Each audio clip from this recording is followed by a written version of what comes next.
we are in the book of Nezikim, of damages. And now we go into a person's animal. And what is a animal that acts as a muad, which means like normal behavior or a behavior that's become accustomed, as opposed to something that would be out of sort of character for the animal. So what is meant by the term muad? An animal which testimony was given on 3 different days.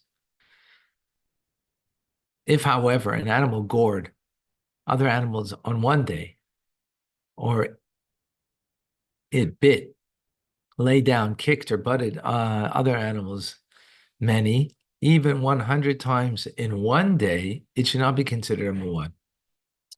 In other words, that's an abnormal kind of behavior of an animal, and doing it 100 times in one day. But if they do it consistently for 3 days, so then we understand that that became their sort of natural habit, right? And therefore they have the category of a muad, and therefore you are responsible for full damages, as opposed to you wouldn't be if it's abnormal kind of behavior, right? Like for an animal to bite another animal, that's not a normal, like for an ox, for example. Ox don't bite another animal. The fact that they do it, if they did it, it's abnormal. And therefore they would be considered a tam, unless it was 3 days in a row that they did it. If 3 pairs of witnesses gave testimony concerning an animal on one day, there's an unresolved doubt whether it's classified as a mood or not. Interesting. Okay, so what's the warning? The warning administered to an owner for an animal must be administered by the owner's presence, as implied by the verse, in order that it shall be warned. Warning must be administered in accord. In other words, if I come to my neighbor and I said, I'm warning you, your cow came and bit my cow, right? Again, that's not normal, right? So that's a one-time warning, right? Now, if you did that 3 days in a row, so then that animal becomes a muad, right? Meaning that they are fully responsible. This became now what we consider their natural tendency, as opposed to as a freak thing that happened, okay? Because there's a freak thing that happened, unusual, so then it has a different law. When an ox belonging to a deaf mute, a mentally incompetent person, or a minor, or a person who oversees gores, the owner is not liable. The court should, however, appoint a guardian for the ox and administer warning to the guardian, right? Because the whole not responsible, in other words, not liable that it became a muad, because you have to warn the person. Well, if it's a deaf mute, mentally incompetent, a minor, warning doesn't mean anything. But the court should appoint a guardian over the ox, that way the guardian could be administered a warning.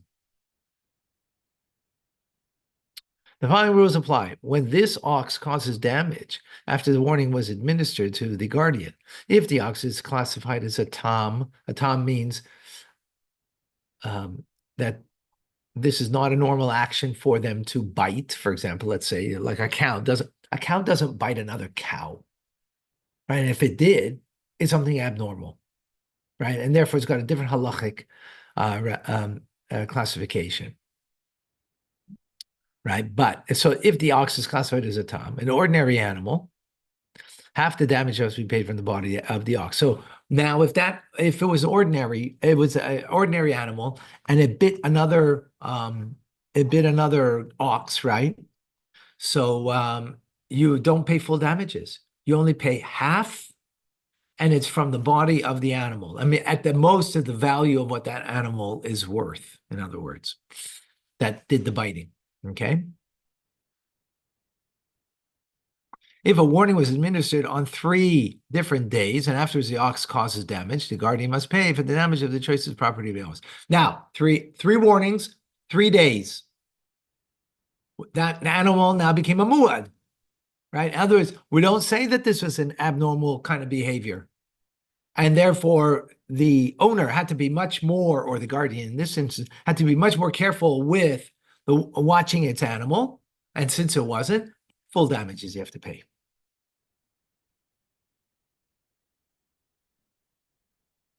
And not from the body of the animal, but from the choices property that the person owns has to pay. Yeah, I mean, it could be money, but it could be, or from the choices property that the one who was the damages incurred, the damages were incurred can take from the choices property.